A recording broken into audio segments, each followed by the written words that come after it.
सदियों से जब जब पृथ्वी पर अधर्म का अंधकार गहराता है, तब तब भगवान अपने भक्तों की रक्षा के लिए अवतरित होते हैं।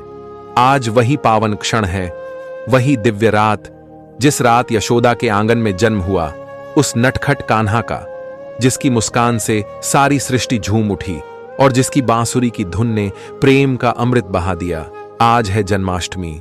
आओ हम सब मिलकर उस लीलाधारी के जन्म की कथा सुने, जिसका नाम लेते ही मन आनंद से भर जाता है। जय श्री कृष्ण। प्रिय मित्रों, आप सभी को श्री कृष्ण जन्माष्टमी की हार्दिक शुभकामनाएं। मित्रों, आज हम आप सभी लोगों को श्री कृष्ण जन्माष्टमी की एक अत्यंत ही महत्वपूर्ण कथा सुनाने वाले हैं। जो भी माताएं, बहनें या मेरे प्रिय भाई श्री कृष्ण जन्माष्टमी का व्रत रखते हैं, तो उन्हें इस कथा को अवश्य सुनना चाहिए। इससे मनोवांछित फल की प्राप्ति होती है। कान्हा जी आपकी सभी मनोकामनाएं अवश्य पूरी करते हैं और आपका घर भी खुशियों से भर जाता है। आज की इस वीडियो में हम श्री कृष्ण जन्माष्टमी पर सुनी जाने वाली कथा कहानी सुनेंगे। मित्रों, श्री कृष्ण जन्माष्टमी का व्रत भाद्रपद में कृष्ण पक्ष की अष्टमी तिथि को मनाया जाता है और श्री कृष्ण जन्माष्टमी को भगवान श्री कृष्ण के जन्मोत्सव के रूप में मनाया जाता है। जन्माष्टमी का यह व्रत पूरे साल में रखे जाने वाले व्रत में सबसे बड़ा माना जाता है। इस व्रत को व्रत राज्य कहा जाता है। ऐसी मान्यता है कि जो कोई भी जन्माष्टमी का एक व्रत करता है, उसे पूरे साल के सभी व्रत करने जितना पुण्य मिलता है। 1 करोड़ एकादशी का व्रत करें, तब जाकर एक जन्माष्टमी व्रत के फल के बराबर पुण्य मिलता है। जो भी जन्माष्टमी का व्रत करता है, भगवान श्री कृष्ण उसकी सभी मनोकामनाएं पूरी करते हैं। ऐसी मान्यता है कि जो जन्माष्टमी के दिन भगवान श्री कृष्ण को केवल एक झूला भी झुला देता है, तो भगवान श्री कृष्ण उसकी भी सभी मनोकामनाएं पूर्ण कर देते हैं। जो भी मनुष्य जन्माष्टमी का व्रत रखता है, और मैं जो अब आपको जन्माष्टमी व्रत की यह कथा आपको सुनाने जा रहा हूं, उस कथा को सुनता है तो उसके सभी पाप नष्ट हो जाते हैं। मित्रों, कृष्ण जन्माष्टमी का शुभ मुहूर्त कब है और किस वक्त आपको व्रत रखना है, इसकी संपूर्ण जानकारी वीडियो के अंत में दी गई है। आपको यह वीडियो शुरू से लेकर अंत तक श्रवण करना होगा, पूरे मन से, जिससे आपको इस पावन कथा का लाभ प्राप्त हो सके। तो चलिए अब हम सुनते हैं श्री कृष्ण जन्माष्टमी व्रत की कथा। बोलिए श्री कृष्ण भगवान की जय। मित्रों, द्वापर युग में जब पृथ्वी पाप और अत्याचार से भरने लगी, तब पृथ्वी ने गौ माता का रूप बनाकर सृष्टि के रचयिता भगवान ब्रह्मा जी के पास गई। गाय के रूप को धारण की हुई पृथ्वी माता के साथ सभी देवता ब्रह्मा जी के पास गए और सभी देवताओं ने मिलकर भगवान ब्रह्मा जी को पृथ्वी की दुखद गाथा सुनाई। अब भगवान ब्रह्मा जी के आदेशानुसार वहां पर उपस्थित सभी देवता गढ़ आपस में मिलकर कहने लगे कि हम सभी इस संकट के समाधान के लिए भगवान श्री हरि विष्णु के पास जाएंगे। और सभी लोग गौ माता को साथ में लेकर श्री हरि भगवान विष्णु जी के पास क्षीर सागर में जा पहुंचे। भगवान श्री हरि विष्णु शेष नाग की सैया पर बैठे विश्राम कर रहे थे। अब सभी देवता गढ़ वहां जाकर भगवान विष्णु जी की स्तुति करने लगे। जब सभी देवता गढ़ एक साथ भगवान श्री हरि विष्णु स्तुति करने लगे, तब भगवान श्री हरि विष्णु की निद्रा भंग हुई। तब भगवान विष्णु ने सबके आने का कारण पूछा। तब दीनहीन वाणी में पृथ्वी देवी बोली कि हे प्रभु, संपूर्ण भूमंडल पाप और अत्याचार से घिर गया है। पृथ्वी पाप और अत्याचार से त्राही त्राही करने लगी है। इसीलिए हे प्रभु, कृपा करके आप इस संकट का निवारण करें और पृथ्वी को संकट से मुक्त करें। यह बात सुनकर भगवान श्री हरि विष्णु जी बोले कि ठीक है, मैं पृथ्वी को समस्त दानवों से बचाने के लिए मैं ब्रजमंडल में वासुदेव भार्या और कंस की बहन देवकी के गर्भ से जन्म लूंगा। इसीलिए तुम ब्रजभूमि में जाकर यादव कुल में अपना शरीर धारण करो और मेरे द्वारा की जाने वाली बाल लीलाओं का आनंद लो। तब इतना कहकर भगवान श्री हरि विष्णु अंतर्ध्यान हो गए और अब सभी देवता और पृथ्वी देवी ब्रजभूमि पर आकर यादव कुल के नंद, यशोदा और गोपियों के रूप में पैदा हुए। इसके बाद कुछ दिन ऐसे ही व्यतीत होते गए। कुछ दिनों के बाद वासुदेव और देवकी अपने साले कंस के साथ गोकुल में जा रहे थे और पृथ्वी को अपने आतंक से त्राहि त्राहि करने वाला और कोई नहीं, देवकी का भाई कंस था। जब वह तीनों गोकुल धाम जा रहे थे, तभी अचानक से भविष्यवाणी हुई, अरे दुराचारी कंस, जिसको तू अपनी बहन समझकर अपने साथ ले जा रहा है, इसकी गर्भ से जन्म लेने वाला 8वां पुत्र तेरी मृत्यु का कारण बनेगा। इतना सुनते ही कंस ने तुरंत ही तलवार उठा ली और देवकी को मारने के लिए दौड़ पड़ा। तभी वासुदेव ने उसे पकड़ लिया और कंस से कहा, हे कंस, यह तो बेकसूर है, इसे मारना उचित नहीं है और तुम जैसे एक यशस्वी राजा को यह शोभा भी नहीं देता है। इसीलिए जब भी देवकी के गर्भ से जब भी किसी संतान का जन्म होगा तो उसके जन्म लेते ही मैं आपको अपनी सारी संतान दे दूंगा। आप उनका कुछ भी करना, तब आपको कौन मार सकेगा। अब जब कंस ने उसकी बात सुनी तब उस अत्याचारी कंस ने वासुदेव की बात मान ली और वासुदेव और देवकी को ले जाकर एक जेल खाने में बंद कर दिया। अब जब भी देवकी को कोई पुत्र होता था तब वह कंस उस पुत्र को मार देता था। देवकी के 7 पुत्रों के मारे जाने के बाद 8वीं गर्भ की बात कंस को जब मालूम हुई तो इस बात का पता चलते ही कंस ने देवकी और वासुदेव को एक विशेष कारागार में डलवा दिया और वहां पर कड़ा पहरा लगा दिया। भाद्रपद के कृष्ण पक्ष की अष्टमी को अर्धरात्रि के समय पद्मधारी भगवान श्री कृष्ण का जन्म हुआ। चारों ओर प्रकाश फैल गया। लीलाधारी भगवान की लीला देखकर वासुदेव और देवकी उनके सामने हाथ जोड़कर खड़े हो गए। भगवान श्री कृष्ण ने जब अपना बाल रूप लिया तब देवकी और वासुदेव की हाथों की हथकड़ियां टूट गई, दरवाजे अपने आप खुल गए, पहरेदार को नींद आ गई। तब वासुदेव भगवान श्री कृष्ण जी को अपने साथ लेकर वहां से निकल गए। जब वासुदेव जी ने यमुना को पार करने के लिए यमुना के अंदर प्रवेश किया तब यमुना का स्तर बढ़ने लगा। भगवान के चरण कमल छूने को लालायित। यमुना भगवान श्री कृष्ण के पैरों को जब वह छू लेती है तब भगवान के चरण कमल का स्पर्श करते ही वह एकदम से नीचे उतर गई और बिल्कुल घट गई। वासुदेव पैदल ही यमुना को पार कर गए और गोकुल धाम पहुंच गए। वहां जाकर उन्होंने देखा कि एक दरवाजा खुला हुआ है। खुले हुए दरवाजे और सोई हुई यशोदा मैया को देखकर बालक वासुदेव ने बाल गोपाल श्री कृष्ण को उन्होंने वहीं सुला दिया और मैया यशोदा के पास सोई कन्या को लेकर वापस चले आए। जब वासुदेव वापस कारागार में पहुंचे तो उन्हें अपने आप ही बेड़ियां लग गईं और दरवाजे भी बंद हो गए। दरवाजे बंद होने के बाद सोए हुए पहरेदार जाग गए। अब हथकड़ियां लगने के बाद वह कन्या जोर जोर से रोने लगी। तब पहरेदार ने कन्या की रोने की आवाज सुनकर कंस के पास खबर भेज दी कि देवकी की 8वीं संतान का जन्म हो चुका है।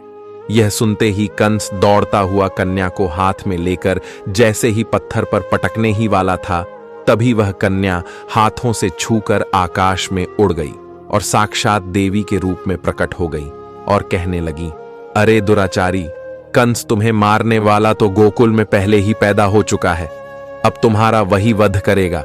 तब भगवान श्री कृष्ण ने अकासुर और तारकासुर और कंस जैसे राक्षसों का वध करके पृथ्वी देवी और अपने भक्त जनों की रक्षा की। बोलिए कृष्ण भगवान की जय हो। मित्रों, चलो अब मैं आप सभी को एक और पुरानी कथा का अनुसरण आपको कराता हूं। मित्रों, एक पुरानी कथा के अनुसार महादेव शिव शंभू को जब श्री कृष्ण भगवान के बाल रूप के दर्शन करने की अभिलाषा हुई तब उन्होंने एक योगी का भेष बनाया और मैया यशोदा के द्वार पर गोकुल में नंद भवन के बाहर पहुंचकर आवाज लगाई और भगवान शिव शंभू ने कहा, अलख निरंजन निरंजन, कहां हो प्रभु। अब भगवान भोलेनाथ भजन गाने लगे। मैया यशोदा उस समय श्री श्याम सुंदर बाल गोपाल श्री कृष्ण का श्रृंगार कर रही थी। वह अपने प्यारे कृष्ण को प्यार करने में इतना मग्न थी कि बाहर खड़े योगी की आवाज उन्हें सुनाई नहीं पड़ी। तभी योगी के भेष में भोले बाबा ने फिर से एक बार आवाज लगाई, लेकिन अंदर से कोई भी जवाब नहीं आया। तभी वहां से एक ब्रज की वृद्ध गोपी गुजर रही थी। अचानक से उस गोपी की नजर उस योगी सन्यासी पर गई। उसने योगी को प्रतीक्षा करते देखा तो वह उनके पास गई और उस योगी से कहने लगी, बाबा आप किसे बुला रहे हो। तब योगी के भेष में भगवान शिव शंकर बोले, हे माते, हम इस घर की गृह स्वामिनी को बुला रहा हूं, परंतु इस घर से कोई भी माता मुझे भिक्षा देने के लिए आ ही नहीं रही है। मुझे उन्हें पुकारते हुए काफी वक्त हो गया है। अब उस गोपी ने पूछा, बाबा आपको भिक्षा चाहिए। तब शिवशंकर बोले, हां मां, मुझे भिक्षा चाहिए। तब गोपी बोली, बाबा लेकिन यहां तो मुझे कोई नहीं दिख रहा है, आप मेरे घर चलो, वहां मैं आपको भिक्षा दे दूंगी। आप मुझसे जो मांगोगे मैं उसे दे दूंगी। अगर मेरे पास हुआ तो। तब भगवान भोलेनाथ ने कहा, माता, मैं जहां पर जाता हूं यदि उस द्वार से कुछ मिले तो अच्छा, नहीं तो किसी और द्वार पर मैं नहीं जाता। तब गोपी कहने लगी, तो महाराज फिर तो आज आप भूखे ही रह जाओगे। भोले बाबा बोले, जैसी प्रभु की इच्छा। तब गोपी कहने लगी, बाबा, हमारे गांव से कोई ऐसे भूखा जाए, यह तो सारे गोकुल के लिए लज्जा की बात है। तुम यहीं ठहरो, मैं अंदर जाकर देखती हूं कि यशोदा रानी कहां है। यह कहकर गोपी नंद भवन के अंदर गई तो देखती है कि मैया यशोदा तो श्याम सुंदर का श्रृंगार कर रही थी, लोरी गाकर उन्हें सुला रही थी। इधर बाहर खड़े भगवान शंकर मन ही मन कहने लगे कि प्रभु दर्शन किए बगैर तो मैं नहीं जाऊंगा। गोपी अंदर जाकर मैया यशोदा से कहती है, यशोदा रानी कहां हो? तब मैया यशोदा कहती हैं, आओ काकी, क्या बात है? तब गोपी कहने लगी, यशोदा रानी, तुम्हारे द्वार पर एक योगी कब से भिक्षा के लिए खड़ा है, तुमने उसकी आवाज नहीं सुनी? तब मैया यशोदा बोली, नहीं तो मुझे तो कोई आवाज नहीं आई। तब गोपी कहने लगी, अरे जल्दी से उसे भिक्षा दे दो, वह तो कोई बड़ा महात्मा लगता है। तब मैया यशोदा बोली, ठीक है, अगर तुम ऐसा कह रही हो तो मैं उसे कुछ दे देती हूं जाके। तब गोपी कहने लगी कि ऐसा योगी तो मैंने कभी नहीं देखा, उसके मुख को देखकर तो आंख ही नहीं टिकती। तब मैया यशोदा कहने लगी, ऐसा क्या है उस योगी में? तब वह गोपी बोली, अरे इतना तेज है, उसकी ललाट पर जैसे सूर्य का तेज होता है, और देखो कितना बड़ा नियम है उसका कि वह जिस द्वार पर भिक्षा के लिए खड़ा हो जाता है बस वहीं से भिक्षा लेता है, और भिक्षा ना मिलने पर भूखे पेट ही लौट जाता है। तब मैया यशोदा कहने लगी, अरे काकी, आपकी बातों को सुनकर मैं तो दक्षिणा देना भूल ही गई, अभी लेकर आती हूं। तब मैया यशोदा संदूक से धन और एक मोती की माला निकालते हुए कहती है, अगर वह महात्मा इतनी ही बड़ी दिव्य आत्मा है तो यह बहुमूल्य मोती की माला दे देती हूं। इधर भगवान शिव शंभू बाहर खड़े खड़े मन ही मन श्याम सुंदर से बातें कर रहे थे। प्रभु दर्शन देने में इतना संकोच क्यों कर रहे हो? तब श्याम सुंदर ने कहा कि मेरे धन्य हो भाग्य, जो आप अपने सेवक के घर पधारे, इसका परिणाम स्वीकार करें। तभी मैया यशोदा श्याम सुंदर को पालने में रखकर और दक्षिणा की थाल लेकर गोपी के साथ भवन से बाहर आई है। वहां योगी भेष में शिव शंभू प्रतीक्षा कर रहे थे। मैया यशोदा योगी रूप शिव शंभू को देखकर प्रणाम करते हुए कहती है कि बाबा क्षमा कर दीजिए, विलंब के लिए मैं अपने लल्ला का श्रृंगार कर रही थी। तब योगी के वेश में भगवान शिव शंभू बोले, धन्य हो मैया, जिसे ऐसे दिव्य बालक की सेवा का सौभाग्य प्राप्त हुआ है, मुझे भी उस परम दिव्य शिशु के दर्शन करा दो। तब मैया यशोदा बोली, बाबा मुझे क्षमा कर दो, अभी अभी स्नान कराया है, इस समय मैं उसे बाहर नहीं ला सकती, उसे ठंडी हवा लग जाएगी। तब साधु वेश में भगवान शिव जी ने कहा कि हे माते, मैं तुम्हारे द्वार पर आया हूं, मेरी इतनी सी विनती स्वीकार नहीं करोगी? तब मैया यशोदा बोली, नहीं होगी बाबा, मैं अपने लल्ला को बाहर नहीं ला सकती, आप यह भिक्षा ग्रहण कीजिए और मुझे क्षमा कीजिए। तब उस योगी के वेश में भगवान शिव शंभू जी भिक्षा की थाल की ओर देखकर कहते हैं, मैया, यह मोती और धन तो मेरे लिए पत्थर के टुकड़े हैं, यह मेरे किस काम के?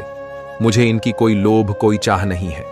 अगर आपको चाहिए तो ऐसे हीरे मोती माणिक मुझसे ले लो, पर मुझे तुम्हारे लल्ला के दर्शन करा दो, वही हमारी भिक्षा है। योगी वेश में भगवान शंकर ने अपने कमंडल से हीरे मोती निकालकर मैया यशोदा की भिक्षा की थाल में रख दिए, जिसे देखकर मैया यशोदा और वह गोपी आश्चर्यचकित हो गई और चिंतित होकर गोपी से कहने लगी, मुझे यह साधु कोई मायावी लगता है, तभी तो यह बहकी बहकी बातें कर रहा है। गोपी तो चुपचाप खड़ी यशोदा मैया का करुण चेहरा देख रही थी। फिर मैया यशोदा अपनी आंखों में आंसू भर के उस योगी वेशधारी शिव शंभू से कहती हैं, देखो बाबा, तुम जैसे कई मायावी इससे भी पहले आ चुके हैं, सभी इसी प्रकार की चिकनी चुपड़ी बातें करते हैं कि तेरा लल्ला तो बड़ा दिव्य बालक है, उसकी दर्शन करा दो, उसे मेरी गोद में दे दो। फिर सबके सब उसका अनिष्ट करने की चेष्टा करते हैं।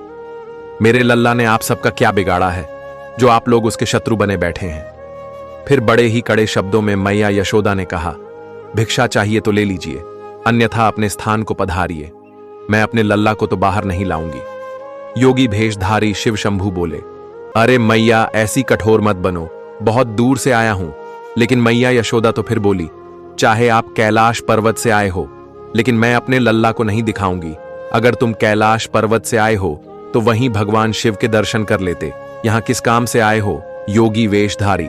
भगवान शिव शंभू बोले, भोली मैया, भगवान के साक्षात दर्शन करना कोई कठिन काम नहीं है, लेकिन उनके बाल रूप के दर्शन करना बहुत दुर्लभ है। इसलिए दर्शन की लालसा से तुम्हारे पर आया हूं। कई युगों के बाद यह दर्शन करने को मिलते हैं। लेकिन मैया यशोदा नहीं मानी। वह बोली, बाबा मुझे क्षमा करो, मैं अपने लल्ला को तो बाहर नहीं लाऊंगी। मेरे पति की आज्ञा है कि किसी भी अनजान व्यक्ति के सामने अपने लल्ला को मत लाना, चाहे जो हो जाए। मैया यशोदा और भगवान भोलेनाथ के बीच यह विवाद चल रहा था। इस विवाद को सभी देवता गढ़ स्वर्ग लोक में खड़े होकर देख रहे थे। तब उन्होंने सोचा कि ऐसे तो काम नहीं चलने वाला। हमारे प्रभु भगवान भोलेनाथ को तो मैया यशोदा अपने लल्ला के दर्शन नहीं करने देगी। तभी उन्होंने देवी पूर्णमासी को एक गोपी का रूप दिलवाकर उसे उसी स्थान पर भेज दिया जहां पर यह वाद विवाद चल रहा था। पूर्णमासी मां उनके पास पहुंचकर बोली, अरे यह कोई अनजान व्यक्ति नहीं है यशोदा रानी, मैं इन्हें अच्छी तरह से जानती हूं। मैंने कहा था ना कि गोकुल में आने से पहले मैं काशी में रहती थी, वहीं मैंने इनके दर्शन किए थे। यह तो सचमुच परम दिव्य शक्ति है, ये तो शक्ति के आदिपति हैं। ऐसा कहकर पूर्णमासी गोपी मां आंखों में आंसू की धारा लिए भगवान शिव के चरणों में अपना शीश रख देती है और उन्हें प्रणाम करती है और उठकर मैया यशोदा से कहती है, यशोदा इन्हें लल्ला के दर्शन करा दो, इनका आशीर्वाद पाकर तेरा लल्ला भी बड़ा प्रसन्न हो जाएगा। मैया यशोदा अब स्मृति मुद्रा में पूर्ण मां से कहती है, क्या तुम सच कर रही हो? मैया यशोदा आगे कहती है, लेकिन इनकी वेशभूषा तो देखिए, लंबी लंबी जटाएं बदन में, भभूत गले में सांपों की माला। लल्ला तो इनको देखकर वैसे ही डर जाएगा ना बाबा, ना मैं तो लल्ला को नहीं लाऊंगी। बेचारी भोली बली मैया को क्या पता था कि उनके द्वार पर स्वयं शिव भगवान पधारे हैं। मैया यशोदा की ऐसी बातें सुनकर पूर्णमासी मां कहने लगी, नहीं यशोदा रानी, इनके तो दर्शन मात्र से समस्त भय नष्ट हो जाता है, सारी बाधाएं दूर हो जाती हैं। यशोदा तू इन पर विश्वास कर, मैं तुझे झूठ नहीं कह रही हूं। अब इस बात का समर्थन करते हुए वह दूसरी गोपी भी कहने लगी, अरे यशोदा रानी, यह पूर्णमासी बुआ तो कभी झूठ नहीं बोलती। तुम्हें याद है ना, जब वह पहले गोकुल में आई थी तब इसी ने तुझे आशीर्वाद दिया था कि तुम्हें भी एक लल्ला होगा। उस समय तो तुम सब लोग आशा छोड़ चुके थे। यह तो सदा सच कहती है, तो इनकी बात तो मान ले। मैया यशोदा पूर्णमासी बुआ से बोली, लल्ला को ले तो आऊंगी, पर इनके हाथों में मैं नहीं दूंगी। पूर्णमासी मां बोली, अच्छा ठीक है, लल्ला को दूर से ही आशीर्वाद ले लेना, जा जल्दी जा। फिर मैया यशोदा नंद भवन के अंदर जाती है श्याम सुंदर को लेने के लिए, और अंदर जाकर श्याम सुंदर को अपनी गोद में उठाकर इस तरह से कहती है, अरे लल्ला, चल तेरे दर्शन के लिए कोई आए हैं। मैया यशोदा श्याम सुंदर को बाहर ले जाती है, जिन्हें देखकर योगी वेशधारी शिव शंभू प्रेम से गदगद हो जाते हैं। श्याम सुंदर के बाल स्वरूप को टकटकी लगाकर निहारने लगते हैं, जैसे पूर्णिमा की रात को छको चांद को टकटकी लगाकर निहारता रहता है। उसी तरह वह साधु वेशधारी भगवान शिव भी इस लल्ला को देखकर उसे एक टक देख रहे थे। भगवान शिव शंभू अपने प्रिय श्याम सुंदर के इस बाल रूप को देखकर उन्हें नमस्कार करते हैं और श्याम सुंदर के चेहरे पर भी मधुर मुस्कान आ जाती है। फिर श्याम सुंदर को देखकर वह साधु वेधारी भगवान भोलेनाथ मैया यशोदा से कहते हैं, मैया यदि तुम्हारी आज्ञा हो तो मैं इनके चरणों में अपना मस्तक रख सकता हूं क्या? तब मैया यशोदा कहती है कि नहीं नहीं, मैं मेरे लल्ला को किसी को छूने नहीं दूंगी। फिर पूर्णमासी बुआ योगी वेधारी शिव शंभू से कहती है, पहले अपनी चरण दास तो दीजिए। ऐसा कर पूर्णमासी मां शिव शंभू के चरण को लेकर श्याम सुंदर की ललाट पर लगा देती है। शिव शंभू के चरण दास श्याम सुंदर की ललाट में पड़ने से श्याम सुंदर मन ही मन भगवान शिव शंभू से कहते हैं, प्रभु बहुत बहुत धन्यवाद। भगवान शिव श्याम और उनकी मैया के बीच का प्यार देखकर कहते हैं कि यह कहां का न्याय है। स्वामी, हम इतनी दूर से आए हैं आपके बाल स्वरूप का दर्शन करने और आपको आलन भी नहीं कर सके। जिनके श्री चरणों से निकली पवित्र गंगा को हम अपने शीश पर धारण करते हैं, उन श्री चरणों को एक बार तो छू लेने देते।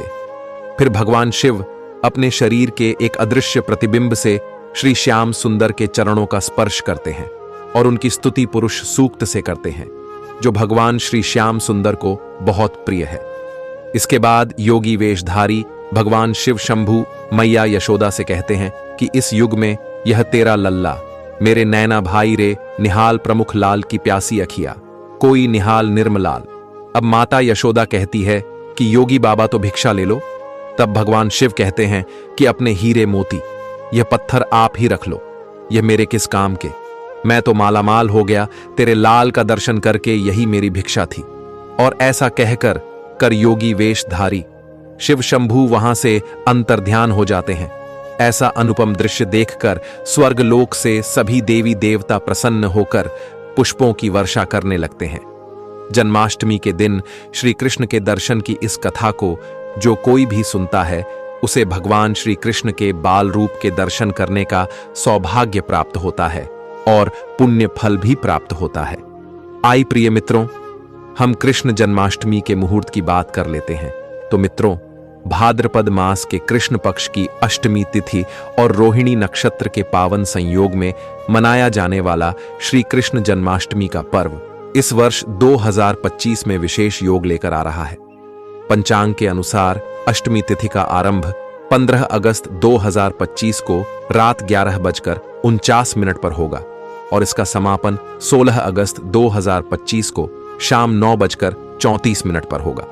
उदया तिथि के अनुसार व्रत और पूजन 16 अगस्त शनिवार को ही किया जाएगा और इसी दिन भगवान श्री कृष्ण का जन्मोत्सव मनाया जाएगा। इस दिन का सबसे पावन और शुभ समय निशिता काल है, जिसे भगवान के अवतरण का वास्तविक मुहूर्त माना जाता है। इस वर्ष निशिता काल 16 अगस्त की आधी रात 12:04 से प्रारंभ होकर 12:47 तक रहेगा और इसी समय भक्तजन पंचामृत स्नान, श्रृंगार, भोग और आरती के साथ नंदलाल का जन्मोत्सव मनाएंगे। जन्माष्टमी का दूसरा महत्वपूर्ण पक्ष रोहिणी नक्षत्र है, जो इस बार 17 अगस्त 2025 की भोर 4:38 पर आरंभ होकर 18 अगस्त की सुबह 3:17 तक रहेगा। मान्यता है कि भगवान श्री कृष्ण का जन्म रोहिणी नक्षत्र में हुआ था, इसलिए यह समय भी अत्यंत मंगलकारी माना जाता है। इस दिन भक्त प्रातः स्नान कर व्रत का संकल्प लेते हैं, दिन भर फलाहार करते हुए भजन कीर्तन में समय बिताते हैं और रात्रि में मंदिर व घरों में बाल गोपाल की मूर्ति को झूले में स्थापित कर सजाते हैं। निशिता काल में पंचामृत से अभिषेक कर, पीतांबर पहनाकर, मोरपंख का मुकुट और फूल मालाओं से श्रृंगार किया जाता है। फिर तुलसी पत्र, माखन मिश्री और पंचमेवा का भोग लगाकर दीप, धूप और शंख की ध्वनि के बीच आरती की जाती है। आरती के बाद सभी श्रद्धालु बारी बारी से कान्हा को झूला झुलाते हैं और आशीर्वाद प्राप्त करते हैं। व्रत का पारण अगले दिन प्रातः किया जाता है, पहले भगवान को भोग लगाकर और फिर प्रसाद ग्रहण करके। इस प्रकार 16 अगस्त की रात 12:04 से 12:47 के बीच का समय श्री कृष्ण जन्म का परम पावन क्षण है, जबकि 17 अगस्त को आरंभ होने वाला रोहिणी नक्षत्र इस पर्व के आध्यात्मिक महत्व को और भी बढ़ा देता है। बोलो श्री कृष्ण भगवान की जय हो। जय श्री कृष्णा। राधे राधे। मित्रों, आपको हमारे द्वारा सुनाई गई श्री कृष्ण जन्माष्टमी व्रत कथा कैसी लगी, हमें कमेंट करके अवश्य बताना।